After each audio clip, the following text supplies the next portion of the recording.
YSM news కి స్వాగతం. బులెటిన్ల ముందుగా హెడ్లైన్స్ చూద్దాం. టీటీడీ మాజీ చైర్మన్ వైఎస్ఆర్సీపీ రాష్ట్ర అధికార ప్రతినిధి భూమన కరుణాకర్ రెడ్డి ప్రెస్ మీట్.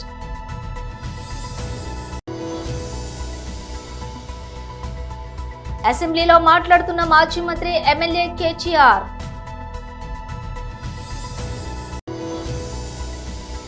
ఢిల్లీ ఎన్నికల ప్రచారంలో ఆంధ్రప్రదేశ్ ముఖ్యమంత్రి Shri Nara Chandrababu Naidu.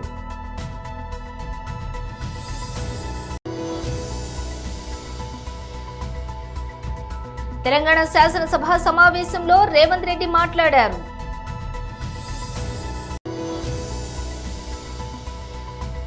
ఓటీటీలోకి వచ్చేస్తున్న game changer streaming ఎప్పుడు ఎక్కడ?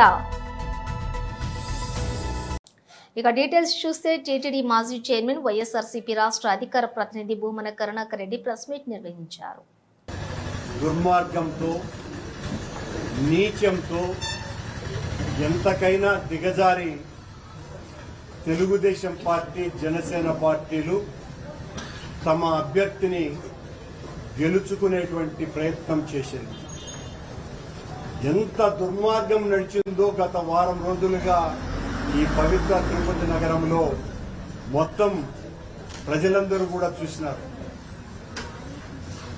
ఈరోజు జరిగినటువంటి ఈ ఎన్నికలో నా తమ్ముడు లడ్డు భాస్కర్ ఓటమిని మేము ఓటమిగా భావించటం లేదు. మా కార్పొరేటర్లు ఒక వీరోచితమైనటువంటి పోరాటం చేసినారు. మాకు క్యాడర్ కి అందరికీ కూడా ఒక స్ఫూర్తిదాయకంగా నిలిచినారు.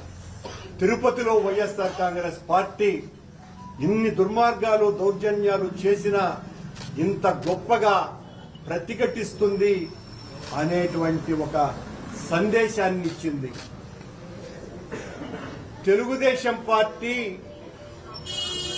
ఈరోజు గెలిచింది, కానీ గెలిచిన సంతోషం వాళ్లకు లేదు. ఓటమి మాలో స్ఫూర్తిని నింపింది. పోరాటానికి మరింత ఉద్యుక్తులు కండి అనేటువంటి ఒక గొప్ప ఆశయ సాధనకు ఒక జెండాను అందించింది. ఈరోజు వరల్డ్ క్యాన్సర్ డే. ఈ వరల్డ్ క్యాన్సర్ డే సందర్భంగా ఆ క్యాన్సర్ కంటే కూడా దుర్మార్గమైనటువంటిది తెలుగుదేశం పార్టీ జనసేన బీజేపీల కూటమినని ఈ క్యాన్సర్ డే రోజునే తిరుపతిలో నగ్నంగా ఈరోజు ప్రజలకందరికీ కూడా చూపించింది ఆ కూటమి. క్యాన్సర్ కంటే చాలా ప్రమాదం. మేము ఈ ప్రమాదకరమైనటువంటి జబ్బు నుంచి పరిరక్షించుకోండి అన్నట్టుగా వాళ్ళు చేసినటువంటి దుర్మార్గాలు అన్నీ ఇన్ని కావు. మేము స్పష్టంగా చెప్తూనే ఉన్నాం. మా కార్పొరేటర్ల మీద దాడి, మా కార్పొరేటర్లను కొడుతున్నారు, మా కార్పొరేటర్లను చంపుతామని బెదిరించారు, మా కార్పొరేటర్లను అనరానటువంటి మాటలు అన్నారు, మా కార్పొరేటర్లు నా సోదరిమణులైనటువంటి వాళ్ళందరి మీద అసభ్యకరమైనటువంటి పదజాలంతో దూషించినారు. అయినా కూడా అందరూ కూడా చాలా మెజారిటీ గట్టిగా నిలబడ్డారు. నిన్న నా ఇంటి నుంచి ఓటుకు వెళ్లటానికి పోతున్నటువంటి పోలింగ్ బూత్కు పోతున్నటువంటి మా కార్పొరేటర్లని కొడుతూ అసభ్య పదజాలంతో దూషిస్తూ వాళ్ల జీవితాలనే సర్వనాశనం చేసేస్తాము అని మేమందరికీ కూడా ఈ రకంగా మా కార్పొరేటర్లను తీసుకుపోయినామంటే. అసెంబ్లీలో మాట్లాడుతున్న మాజీ మంత్రి ఎమ్మెల్యే కేటీఆర్. చారిత్రాత్మకమైన పద్ధతుల్లో ప్రత్యేక శాసనసభ సమావేశాలు పెడుతున్నారు అని చెప్పి పొద్దున్నే క్యాబినెట్ బడ్జెట్ సమావేశాలకు చేస్తారు కదా సార్, అట్లా బడ్జెట్ ముందు ఒక క్యాబినెట్ పెట్టి వెంటనే తీసుకొస్తే మేమేమనుకున్నాం సార్ అంటే, నిజంగా కూడా ఈ ప్రత్యేక శాసనసభ సమావేశాల్లో 42% రిజర్వేషన్ అమలు చేయడానికి కామారెడ్డి డిక్లరేషన్లో ఇచ్చిన విధంగా ప్రత్యేకమైన బిల్లు ఏమన్నా తెస్తున్నారేమో, ఆ బిల్లు తెచ్చి వెంటనే శాసనసభలో ఆమోదింపజేసి తద్వారా చట్టబద్ధత కల్పిస్తారేమో అని చెప్పి రాష్ట్ర వ్యాప్తంగా బలహీన వర్గాల సోదరులు కామారెడ్డి డిక్లరేషన్ చూసిన వాళ్ళు ఎదురు చూస్తూ ఉంటారు. కానీ ముఖ్యమంత్రి గారు ఏం చేస్తున్నారు సార్, ఇక్కడ లేచి ఓ 4 పేర్లు చదివి, అధ్యక్ష మీ ప్రభుత్వం మీద ప్రజలకు నమ్మకం లేదు. ఎందుకంటే రేవంత్ రెడ్డి గారు మీరే చెప్పినారు, సమగ్ర కుటుంబ సర్వే జరిగినప్పుడు తమరిచ్చిన ఉపన్యాసమే మొత్తం యూట్యూబ్లో ఉంది, అన్ని టీవీలలో ఉంది. ఏమన్నారు సార్ ఆ రోజు? ఆ ముఖ్యమంత్రి చెప్తాడు, సరే ఎవరు పడితే వాళ్ళు వచ్చి మీ ఇంటికి వచ్చి వివరాలు అడిగితే ఇచ్చేస్తారా, అవులగాలు దివానాగాలు ఇచ్చేస్తారా అని మాట్లాడింది రేవంత్ రెడ్డి గారు, మేం కాదు. మీరు చెప్పిన మాటలనే ఎన్యూమరేటర్లకు చూపెట్టి చెప్పినారు, మేము ఇయ్యము మీకు వివరాలు, 57 రకాల వివరాలు అడుగుతున్నారు, ఎట్లు ఇస్తాము? మీరే అన్నారు ఆనాడు, ఎవరు పడితే వాళ్ళకి ఇచ్చేస్తామా వివరాలు అని మాట్లాడింది. అదే చూపెట్టి అడిగింది. అధ్యక్ష, వాస్తవం ఏంటంటే అధ్యక్ష, సమగ్ర కుటుంబ సర్వే 2014లో జరిగింది. శాంతికుమారి గారు ఉన్నారు, రామకృష్ణారావు గారు ఉన్నారు, సందీప్ కుమార్ సుల్తానియా గారు ఉన్నారు. అప్పుడు ఇదే అధికారుల అధ్యక్ష, అప్పుడెవరు వేరే లేరు. సమగ్ర కుటుంబ survey, I'm saying this on record, I worked as a minister for 9.5 years. Yes, చేసింది మొత్తం ప్రభుత్వ అధికారులే, చేపించింది ప్రభుత్వమే. Yes, it is an official document. అందులో ఖచ్చితంగా మేము ఓపెన్ గా వెబ్సైట్ లోనే పెట్టినాం, అసెంబ్లీలో కాదు, చాటుమాటుకు కాదు, పారదర్శకంగా వెబ్సైట్ పెట్టాం. ఆ వెబ్సైట్ లోంచే పాయల్ శంకర్ గారు తీసుకున్నారు. ఏముంది అధ్యక్ష సమగ్ర, ఒక మాట, మీ చేతిలో కూడా అదే ఉంది. ఏముంది అధ్యక్ష అందులో డేటా?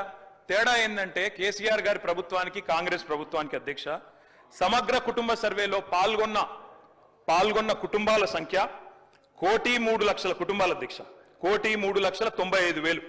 మొత్తం పాల్గొన్న ప్రజలు 3,68,00,000. 3,68,00,000 జరిగింది ఒక్క రోజులో, 24 గంటల్లో రాష్ట్ర వ్యాప్తంగా ప్రతి ఇంటిని ఎన్యూమరేట్ చేసి అద్భుతంగా, అత్యద్భుతంగా చేసినాం మేము. చేసిన తర్వాత ముఖ్యమంత్రి గారు నిజంగా ఎంత మిస్లీడింగ్ గా మాట్లాడుతున్నారంటే అధ్యక్ష, వారు అంటారు, అధ్యక్ష ఇంతకు మించిన టాపిక్ లేదు అధ్యక్ష, వారు అడిగిన ప్రశ్న తప్పకుండా మా ప్రభుత్వం గతంలో చేసిన పని గురించి వారు అనుమానాలు తలెత్తే విధంగా ఏదైతే మాట్లాడినారో దాని గురించి చెప్పాలి అధ్యక్ష. వారు అంటారు అధ్యక్ష, బీసీల సంఖ్య అందులో ఎంత అని. ఎస్, ఆనాడు బీసీల సంఖ్య సమగ్ర కుటుంబ సర్వే ప్రకారం 1,85,61,856, 51%. 51% బీసీలు ప్లస్ అది కాకుండా ముస్లిం సామాజిక వర్గంలో ఉండే బీసీలను కూడా కలుపుకుంటే 10%.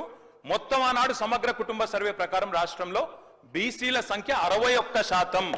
ఈ రోజు రాష్ట్ర వ్యాప్తంగా మేము మాట్లాడడం కాదు అధ్యక్ష, ఇక్కడ మా శ్రీనివాస్ యాదవ్ గారు కరెక్ట్ గా చెప్పినారు. మీ కాంగ్రెస్ పార్టీ ఎమ్మెల్సీ చెప్తున్నాడు బయట, దీన్ని తగలబెట్టండి, ఇంకా గలీజ్గా మాట్లాడింది నా మాట అన్న, తగలబెట్టండి అన్నాడు. దీన్ని తగలబెట్టండి, ఈ నివేదికను తప్పుల తడక అని కాంగ్రెస్ పార్టీ. ఢిల్లీ ఎన్నికల ప్రచారంలో ఆంధ్రప్రదేశ్ ముఖ్యమంత్రి శ్రీ నారా చంద్రబాబు నాయుడు పాల్గొన్నారు. నేను ఇప్పుడే వస్తూ చూశాను, ఎలక్షన్ మేనిఫెస్టో చూశాను. ఎలక్షన్ మేనిఫెస్టో చూస్తే BJP one of the best election manifesto ఇచ్చారు. దగ్గర ప్రతి ఒక్క మహిళకి 2,500 రూపాయలు నెలకిస్తామని బీజేపీ చెప్తే ఆపైతే 2,100 రూపాయలే. 2 గ్యాస్ సిలిండర్లు ఫ్రీగా ఇచ్చి హోలీకి, దీపావళికి 500 రూపాయలు ప్రతి సిలిండర్కు ఉచితంగా ఇస్తామని బీజేపీ చాలా స్పష్టంగా హామీ ఇచ్చారు. ఆయుష్మాన్ భారత్ లో 5 లక్షల రూపాయలు ఆరోగ్యం కోసం ఉచితంగా డబ్బులు ఇస్తున్నారు. ఇది కాకుండా పేదవాళ్ళకి మరో 5 లక్షలు ఇవ్వడానికి ముందుకు పోయారు. అదే ఆపని చూస్తే సంజీవని యోజన కింద ఫ్రీ మెడిసిన్స్ ఇస్తున్నారు తప్ప దానికంటే ఇంకోటి లేదు. ఇంకో పక్కన చూస్తే పెన్షన్లన్నీ కూడా సీనియర్ సిటిజన్లకి 2,500 రూపాయల వరకు ఇస్తున్నారు. అదే మరి వితంతువులకి, అదే మరిగా దివ్యాంగులకి 2,500 నుంచి 3,000 రూపాయలు ఇస్తున్నారు. వీళ్ళని చూస్తే ఎవరైతే రిలీజియస్ ప్రీస్ట్ ఉన్నారో వాళ్ళకు మాత్రం ఇచ్చే పరిస్థితికి వచ్చారు. ఎవరైతే గర్భిణీ స్త్రీలకి దగ్గర 6 న్యూట్రిషన్ ప్రోడక్ట్స్ కింద 21,000 ఇస్తున్నారు. కేజీ నుంచి పీజీ వరకు ఉచిత విద్య ఇస్తే ఆప్ మాత్రం విదేశీ విద్య ఇస్తా అన్నారు. ఈరోజు ఆప్ ఇచ్చే మంచినీళ్ళు కానీ, కరెంటు కానీ బీజేపీ కూడా ఉచితంగా ఇస్తామని చెప్పి చాలా స్పష్టంగా హామీ ఇచ్చారు. ఇవి కాకుండా గరీబ్ కళ్యాణ్ అన్న యోజన కింద 5 కేజీల రైస్ కూడా బీజేపీ ఉచితంగా ఇచ్చే పరిస్థితి వచ్చింది. నేను ఇక్కడ ఒకే విషయం చెప్తున్నాను. ఈరోజు ఢిల్లీ చూస్తే ప్రతి ఒక్కరూ విమర్శించే పరిస్థితికి వచ్చారు. తాగునీరు అందించడంలో ఆ పార్టీ పూర్తిగా విఫలమైంది. ప్రధానమంత్రి గారు అమృత్ కింద ఇంటింటికి స్వచ్ఛమైన నీళ్లు కొళాయి ద్వారా ఇవ్వాలని సంకల్పించారు. 45% అందులో సబ్సిడీ కూడా ఇస్తున్నాడు. కానీ కేంద్రం సబ్సిడీ ఇస్తే దాన్ని అమలు చేయలేని అసమర్థ ప్రభుత్వం ఈ ఢిల్లీలో ఉందని చెప్పి కూడా నేను మీకు తెలియజేస్తున్నా. తెలంగాణ శాసనసభ సమావేశంలో రేవంత్ రెడ్డి మాట్లాడారు. మరి ఇప్పుడు ఏదో ఓసీలది పెరిగింది, బీసీలది తగ్గిందనో కదా అధ్యక్ష.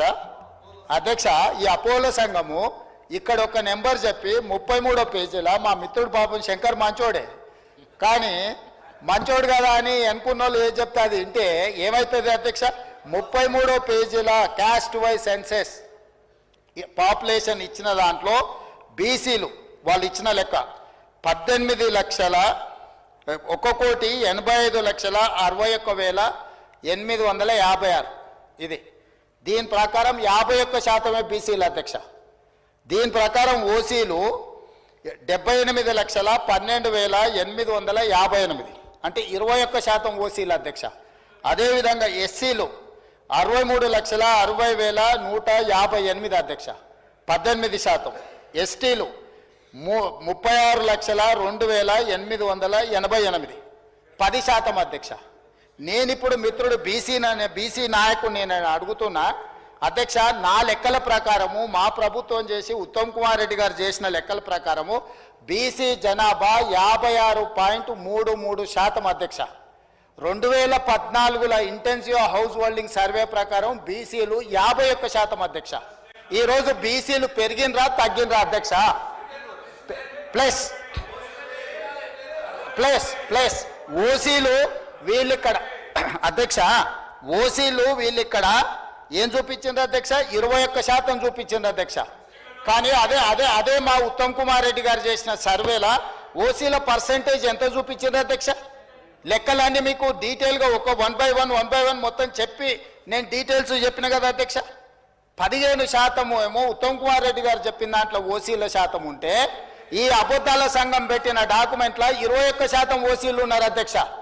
ఈరోజు మా మిత్రుడు 51% బీసీలు వాళ్ళు చూపిస్తే 56.33% ఈ ప్రభుత్వం బీసీల లెక్కలు చూపిస్తే బీసీలు పెరిగింది. వాస్తవ పరిస్థితులను తీసుకొచ్చి సభ ముందు పెట్టి డీటెయిల్గా చెప్పి పెరిగినరు, ఈ ప్రకారం ఉన్నది అని మేము చెప్తున్నాం అధ్యక్ష. ఇందులో ఎక్కడ వీళ్ళు ముస్లిం మైనారిటీ లెక్క చూపించలేదు అధ్యక్ష. 4 కేటగిరీలు చూపించారు. ఈ 4 కేటగిరీలల్లా టోటల్ చూపించిన పాపులేషన్ ఇది 100% అధ్యక్ష. దీని వెనకాల మళ్ళీ క్యాస్ట్ బై క్యాస్ట్ వాళ్ళు చూపించారు, ముస్లిం ఎంత ఉన్నారు వీళ్ళు ఎంత ఉన్నారు అనేది. టోటల్ పాపులేషన్ 21%, 51%, 18%, 10% టోటల్గా లెక్కేస్తే ఇది 100% కాదా అధ్యక్ష? ఎవరిని తప్పుదోవ పట్టిస్తారు? సభను తప్పుదోవ పట్టిస్తే ఎట్లా అధ్యక్ష? రెండవ పాయింట్, ఈ డాక్యుమెంట్కి 10 సంవత్సరాలు, ఒకవేళ ఇది అఫీషియల్ డాక్యుమెంటా కాదా అక్కడ ఉన్న మంత్రివర్గంలో పనిచేసిన మంత్రులు చెప్పాలి. పెద్దలు శ్రీనివాస్ యాదవ్ గారు చెప్పినా నాకు అభ్యంతరం లేదు, లేకపోతే ఆ పక్కన హరీష్ రావు గారు, తారక రామారావు గారు ఇది అఫీషియల్ డాక్యుమెంట్ ప్రభుత్వ నివేదిక అని ఒకవేళ వాళ్ళు చెబితే దీని మీద చర్చ చేద్దాం అధ్యక్ష. ఒకవేళ ఇది అఫీషియల్ డాక్యుమెంట్ కాదు, మాకేం సంబంధం లేదని వాళ్ళు చెప్పిండ్రంటే దీని ప్రస్తావనే తీసుకోవాల్సిన అవసరం లేదు అధ్యక్ష. కాబట్టి దయచేసి మిత్రుడు పాయల శంకర్ గారికి నా సూచన, ఈరోజు ఈ ప్రభుత్వం ప్రతి 150 కుటుంబాలకు ఈరోజు ఇంటింటికి తిరిగి ఒకవేళ 2 స్టిక్కర్లు వేసినా ఒక. గ్లోబల్ స్టార్ రామ్ చరణ్, ప్రముఖ దర్శకుడు శంకర్ కాంబినేషన్ లో వచ్చిన మూవీ గేమ్ చేంజర్ ఈ సంక్రాంతి కానుకగా జనవరి 10న ప్రేక్షకుల ముందుకు వచ్చిన ఈ మూవీ మిక్స్డ్ టాక్స్ ను సొంతం చేసుకుంది. ఇప్పుడు ఈ సినిమా ఓటీటీలోకి వచ్చేస్తోంది. ఈ నెల 7 నుంచి ప్రముఖ ఓటీటీ ప్లాట్ఫామ్ అమెజాన్ ప్రైమ్ తో స్ట్రీమింగ్ కానుంది. తెలుగు, తమిళ, కన్నడ భాషల్లోని స్ట్రీమింగ్ అవుతుందని అమెజాన్ తాజాగా సోషల్ మీడియా వేదికగా ప్రకటించింది. కాగా మూవీ విడుదలైన 28 రోజుల్లోనే ఓటీటీలోకి రానుండటం గమనార్హం. కాగా ఈ సినిమాలో తండ్రి కొడుకులుగా రామ్ నందన్, అప్పన్న పాత్రల్లోని రామ్ చరణ్ అదరగొట్టారు. చరణ్ నటనకు విమర్శకుల ప్రశంసలు కూడా దక్కాయి. ఇక చెర్రీకి జోడీగా బాలీవుడ్ నటి కియారా ఆద్వానీ నటించిన ఈ సినిమాను Sri Venkateswara cine creations banner పై దిల్ రాజు భారీ బడ్జెట్ తో నిర్మించారు. తమిళ దర్శకుడు కార్తీక్ సుబ్బరాజ్ ఈ మూవీకి కథను అందించగా సముద్రఖని ఎస్టే సూర్య, శ్రీకాంత్, సునీల్, నవీన్, చంద్ర, అంజలి తదితరులు ఇతర కీలక పాత్రల్లో నటించారు. భారత క్రికెట్ దిగ్గజం సచిన్ టెండూల్కర్ వన్డేల్లో సాధించినటువంటి ఓ ఆల్ టైమ్ రికార్డుపై team India star player Virat Kohli కన్నేశాడు. ఆ రికార్డును బద్దలు కొట్టడానికి రన్ మెషిన్ కి కేవలం 94 పరుగులు కావాలి. ఈ నెల 6 నుంచి ఇంగ్లాండ్తో ప్రారంభమయ్యేటటువంటి 3 మ్యాచ్ల వన్డే సిరీస్లో ఆడనున్న కోహ్లీ ఆ రికార్డును అందుకునే అవకాశం ఉంది. ఇంతకీ ఆ రికార్డు ఏంటంటే అత్యంత వేగంగా 14,000 వన్డే పరుగులు మైలురాయి. ఈ ఫిట్ను నమోదు చేయడానికి సచిన్ 350 ఇన్నింగ్స్లు ఆడారు. అదే కోహ్లీ విషయానికి వస్తే ప్రస్తుతం 283 వన్డే ఇన్నింగ్స్లో 58.18 సగటు, 93.54 స్ట్రైక్ రేట్లోని 13,906 పరుగులు చేశాడు. రాబోయే 3 మ్యాచ్ల సిరీస్లో మరో 94 రన్స్ చేస్తే అత్యంత వేగంగా ఈ ఫిట్ను నమోదు చేసిన ప్లేయర్గా కోహ్లీ అవతరిస్తాడు. కాగా 2006 ఫిబ్రవరిలో పెషావర్లోని పాకిస్తాన్లో జరిగినటువంటి వన్డేలో టెండూల్కర్ తన 350వ ఇన్నింగ్స్లోని ఈ రికార్డును నెలకొల్పాడు. ఆ మ్యాచ్లో అతను సెంచరీ కూడా చేశాడు. కానీ భారత్ 7 పరుగుల తేడాతోటి GLS పద్ధతి మ్యాచ్లో ఓడిపోయింది. మరోవైపు కోహ్లీ వన్డే ఫార్మాట్లో 50 సెంచరీలు, 72 హాఫ్ సెంచరీలు బాదిన విషయం తెలిసిందే. 2023 వన్డే ప్రపంచ కప్లో కోహ్లీ 50 ఓవర్ల ఫార్మాట్లో అత్యధిక సెంచరీలు చేసిన బ్యాటర్గా సచిన్ను అధిగమించాడు. ఇక వన్డేలో అత్యధిక పరుగులు చేసిన ఆటగాళ్ల జాబితాలోని సచిన్ 4,463 వన్డేల్లో 18,426 పరుగులతోటి అగ్రస్థానంలో ఉన్న విషయం తెలిసిందే. ప్రధానమంత్రి చిత్రపటానికి క్షీరాభిషేకం. మంచిర్యాల జిల్లా బెల్లంపల్లి పట్టణంలోని ఈరోజు ధారా కళ్యాణి ఆధ్వర్యంలోని అంబేద్కర్ చౌరస్తాలో నరేంద్ర మోడీ చిత్రపటానికి క్షీరాభిషేకం చేయడం జరిగింది. కేంద్ర బడ్జెట్ కేటాయింపులో మధ్యతరగతి ప్రజలకు సంతోషాన్ని ఇచ్చే విధంగా ఆదాయ పన్ను పరిమితి 12 లక్షలకు పెంచడానికి దేశవ్యాప్తంగా మధ్యతరగతి కుటుంబాలు స్వాగతిస్తున్నాయి. అంతేకాకుండా ఈ బడ్జెట్ దేశ అభివృద్ధిలో ముందుకు వెళ్లే విధంగా అమలుపరిచిన నిర్మలా సీతారామన్ కు అలాగే ప్రధానమంత్రి నరేంద్ర మోడీకి ప్రత్యేక ధన్యవాదాలు తెలియజేయడం జరిగింది. ఈ సందర్భంగా పట్టణ అధ్యక్షురాలు ధారా కళ్యాణి, అసెంబ్లీ కన్వీనర్ రాచర్ల సంతోష్లు మాట్లాడుతూ పార్లమెంట్లో ప్రవేశపెట్టిన బడ్జెట్ 140 కోట్ల ప్రజలకు ఆమోదయోగ్యమైన బడ్జెట్, లక్షల మంది లేదా మధ్యతరగతి ఉద్యోగులకు, వ్యాపారస్తులకు ఉపయోగకరమైన 12 లక్షల వరకు ఆదాయ పన్ను రాయితీ కల్పిస్తూ అలాగే MSME పెద్దపీట వేస్తూ పేద మధ్యతరగతి వ్యాపారస్తులకు ఎంతో ఉపయోగకరమైన ఈ బడ్జెట్ను పురస్కరించుకుని ప్రియతమ భారతదేశ ప్రధాని నరేంద్ర మోడీకి పాలాభిషేకం నిర్వహించి వారికి కృతజ్ఞతలు తెలియజేయడం జరిగిందన్నారు. ఈ కార్యక్రమంలోని assembly convener Racharla Santosh Kumar, senior నాయకులు, కార్యకర్తలు తదితరులు పాల్గొన్నారు.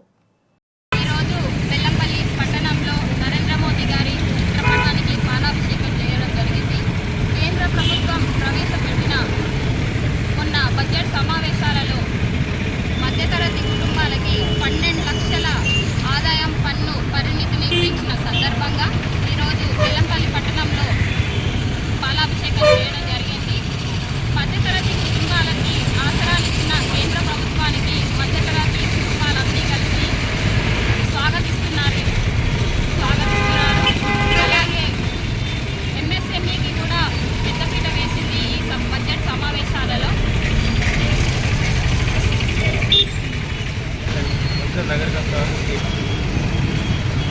ఇటీవల పార్లమెంట్లో ప్రవేశపెట్టినటువంటి బడ్జెటు భారతదేశంలో ఉన్న 140 కోట్ల పేద మరియు మధ్యతరగతి ప్రజలకు ఎంతో ఆరోగ్యకరంగా ఉంది. ఈ విషయంలో చిన్న చితక పనిచేసుకునే వారే కాదు, ఉద్యోగం చేసుకునే ఉద్యోగస్తులు కూడా హర్షం వ్యక్తం చేస్తున్నారు.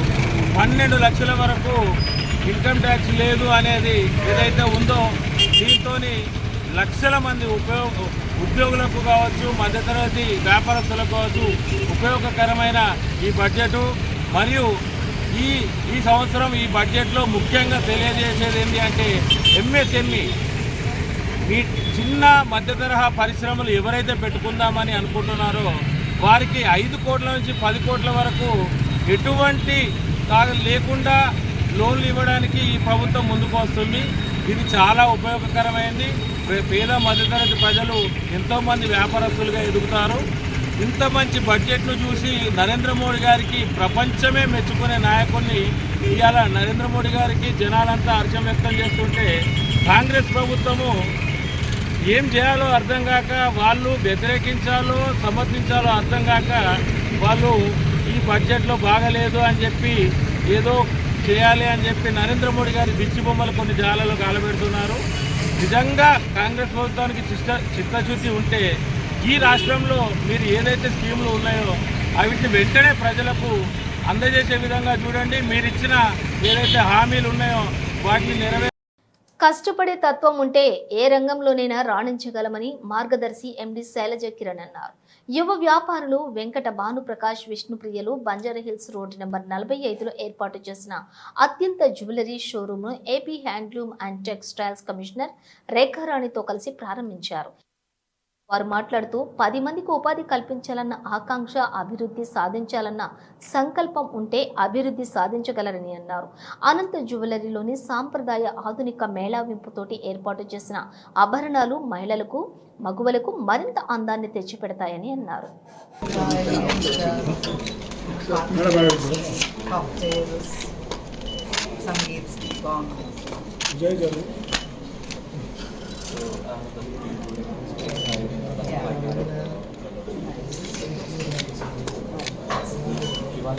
Finish is good.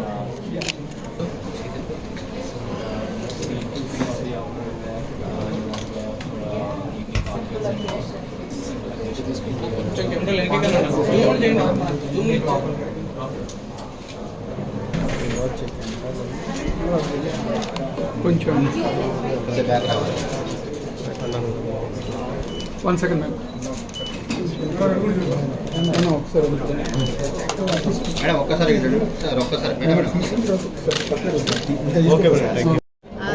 I'm very happy to be inaugurating Anant Diamonds. Anant Diamonds 13 సంవత్సరాల క్రితం విజయవాడలో ఎస్టాబ్లిష్ చేశారు. Young couple Banu Prakash and Vishnupriya garu. She is a designer and Banu Prakash is the administrator and strategist, and he manages the whole company. And the name Anant Diamonds is named after Ananta Padmashekhar garu. So he is the guidance for the young couple with all his principles and values. He's guided the young couple very well. So 13 సంవత్సరాలుగా కూడా చాలా విజయవాడ అటు ఆ ప్రాంతం అంతా కూడా చాలా మనసుకు హత్తుకునే రకమైన సెల్ఫ్ డిజైన్స్ తోటి, ఎక్స్క్లూజివ్ డిజైన్స్ తోటి, క్వాలిటీ డైమండ్స్ తోటి, బెస్ట్ ప్రైస్తో దే ఆర్ బీన్ సర్వీసింగ్ ఇన్నేళ్ళుగా. అందుకనే చాలా అనతి కాలంలోనే మంచి పేరు ప్రసిద్ధి గాంచారు. సో ఇప్పుడు వాళ్ళు హైదరాబాద్ రావటం కూడా ఇక్కడ ఈ ప్రాంతం తెలంగాణ వాళ్ళకు కూడా మంచి జరుగుతుందని నేను ఆశిస్తున్నాను. సో ఇద్దరు కూడా కపులిద్దరూ కూడా వాళ్ళ పేరు ప్రతిష్టలు కాపాడుకునే రకంగా మంచి క్వాలిటీ, మంచి ప్రైస్కి, అంటే తక్కువ ధరలకి మంచి క్వాలిటీ మన్నిక అయిన వస్తువులు వాళ్ళు అందించి మంచిగా సేవలు చేయాలి ఈ ప్రాంతానికని నేను కోరుకుంటున్నాను. I wish them very good luck. I always believe that success follows those who do hard work. You may be intelligent, but if you are not hard working enough, success is not going to follow. But they've already seen success only because of sheer hard work. So దేవుడి అనుగ్రహం వీళ్ళకు ఉండాలని కోరుకుంటున్నాను. అట్లానే మీ అందరి ఆదరణ అభిమానాలు కూడా వీళ్ళు వాళ్ళ సేవలతో గైకొంటారని ఆశిస్తున్నాను. ధన్యవాదాలు. బులెటిన్ ముగించే ముందు హెడ్లైన్స్ మరోసారి. టీటీడీ మాజీ చైర్మన్ వైఎస్ఆర్సీపీ రాష్ట్ర అధికార ప్రతినిధి భూమన కరుణాకర్ రెడ్డి ప్రెస్ మీట్.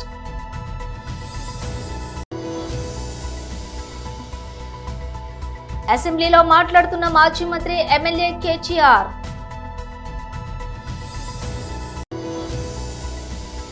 ఢిల్లీ ఎన్నికల ప్రచారంలో ఆంధ్రప్రదేశ్ ముఖ్యమంత్రి Shri Nara Chandrababu Naidu.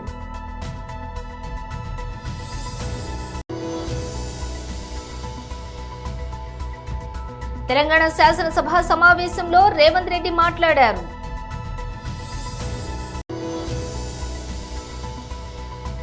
ఓటీటీలోకి వచ్చేస్తున్న game changer, streaming ఎప్పుడు ఎక్కడ? ఇవి బులెటిన్ విశేషాలు. మరో బులెటిన్తో మళ్ళీ కలుద్దాం.